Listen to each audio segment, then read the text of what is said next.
Well, let's go to an astonishing police operation that resulted in 7 people being charged yesterday, allegedly involved in money laundering worth $229 million. The Australian Federal Police allege a Chinese organised crime syndicate called Long River established the Changjiang currency exchange that transferred $1 billion overseas. But much of that was legitimate, but the AFP alleges it was a front for illicit funds also to be moved into or out of Australia. Well, earlier today, I spoke with the AFP's Eastern Command Deputy Commissioner, Stephen De Meadow, who explains the investigation started after some pretty basic police work. Oh, look, Ross, it was just great work by the team. I mean, crime didn't stop during COVID, and nor did we. We certainly had some information, but then when we put that together with new shop fronts opening on Changjiang currency exchange, the team were just able to put 2 and 2 together, and it's just great work by everybody involved. So just tell me a little bit about the Long River money laundering syndicate, because obviously Changjiang is Long River in Chinese, if you like. So there's clearly, well, at least it seems as though there may be some connection there. What we're alleging here is that this syndicate have set up the Changjiang currency exchange for the sole purpose of laundering illicit proceeds.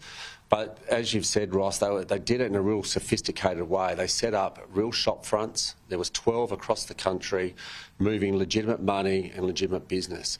But what we're alleging and what they were doing behind the scenes is they were coaching criminal syndicates to create fake business accounts, for want of a better word, false invoices, false bank statements. And what they were trying to do is really legitimise those transfers. And at the end of the day, they're trying to hide where that money has come from, because the money has come from criminal activity. And then when you're looking at $100 million going away and they mix that going a day, and then you mix that illicit proceeds within that, they're really masking all that illegal money going overseas and also coming into Australia. And you made the point very strongly in the press conference today that this is no victimless crime. Money laundering is the lifeblood of organised crime. I mean, organised crime doesn't exist without making money. It's not only what money laundering does and what countering money laundering does is stop the criminals enjoying the benefits of the crimes that they commit. But more than that, it actually stops them reinvesting into committing further crime. So the activity of the teams yesterday and the disruption of this money laundering organisation will stop future crime.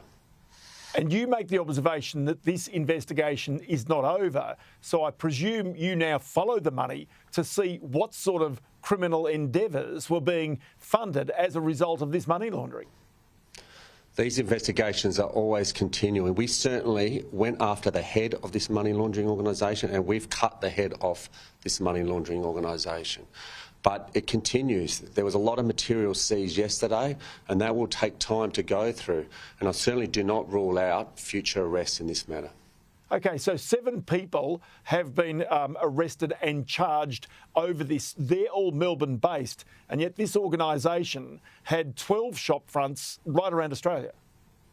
They had 12 shop fronts in every mainland state of Australia. Yes, they were based in Melbourne, but this was Australia-wide. This was a syndicate moving money for organised crime syndicates in Australia, not just in Melbourne.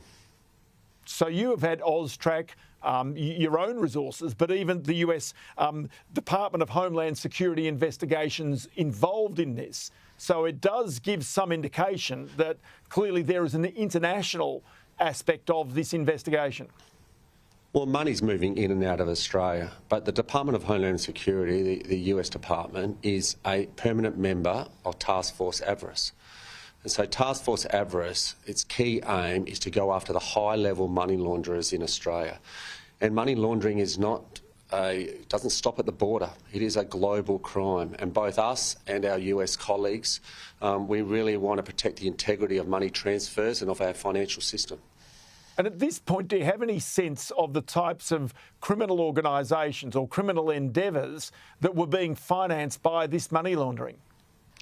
Well, we allege that organised crime groups were involved, but one good case example is Operation Wickham, which was an organised crime group using cyber-related investment scams. So there was a cyber-enabled investment scams that victims were putting money into. We allege that these scams and these victims lost up to $160 million, a lot of them in the United States. But what they were doing, the syndicate for Operation Wickham, they were using the Long River Money Laundering Organisation to launder their money. And we allege up to $100 million went through Australia as part of the syndicate, the money laundering syndicate that we disrupted yesterday. Operation Wickham has been a great success in itself. There have already been 7 arrests in that operation, and that was a joint operation with the Joint Policing Cybercrime Coordination Centre and the US Secret Service. And it was actually the latest arrest on that was yesterday in Sydney. I'll tell you, it's an amazing story, there's no doubt, and the scale of it is something that many Australians, no doubt, will be shocked and surprised by, but pleased that the Australian Federal Police are well and truly on top of it. Assistant Commissioner Stephen D'Amico, many thanks for your time on the program today. Thank you very much. And we should note here that Sky News contributor Gary Hargrave was paid to promote the Changjiang currency exchange, including on YouTube clips. It's not alleged Hargrave did anything wrong in that role. In a statement today, he says, "I've taken immediate action and terminated all involvement with Changjiang currency exchange. I was never involved in the day-to-day operations or at a board level. Today, I feel shocked and duped." Could argue he should not have been there in the first place.